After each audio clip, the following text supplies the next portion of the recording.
चालत नाही का बाबा? काय ते सांगा पहिले. बाबासाहेब चालत नाही का सर तुम्हाला? जातीवाद करायला का तुम्ही? हा मग चुकीचं आहे ना सर हे समजा चुकीचं आहे ना सर. ही घटना आहे आखाडा बाळापूर तालुका कळमनुरी जिल्हा हिंगोली येथील राजर्षी शाहू विद्यालयाची.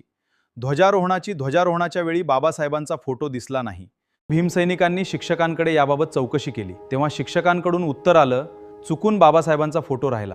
पण प्रश्न एवढाच आहे, ज्यांनी भारताच्या संविधान निर्मितीत ऐतिहासिक भूमिका बजावली त्यांचाच फोटो स्वातंत्र्य दिनाच्या कार्यक्रमात चुकून कसा काय राहतो? बाबासाहेबांच्या संविधानामुळेच आज प्रत्येक भारतीयाला स्वातंत्र्य, समानता, न्याय आणि बंधुतेचे घटनात्मक अधिकार मिळाले आहेत. स्वातंत्र्याला 80 वर्ष झाली आहे, पण संविधान निर्मात्यांच्या योगदानाची जाणीव अजूनही काही ठिकाणी करून द्यावी लागतीये. हीच खरी चिंतेची बाब आहे.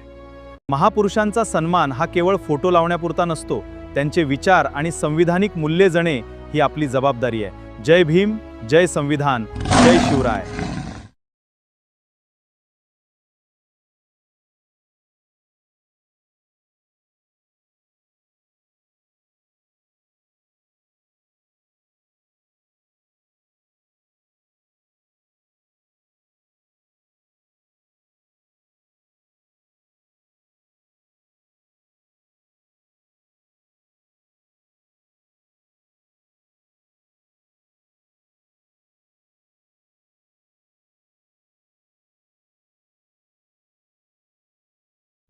हा व्हिडिओ आवडला तर लाईक करा, जास्तीत जास्त शेअर करा आणि विचारांचा हा प्रवास पुढे चालू ठेवा.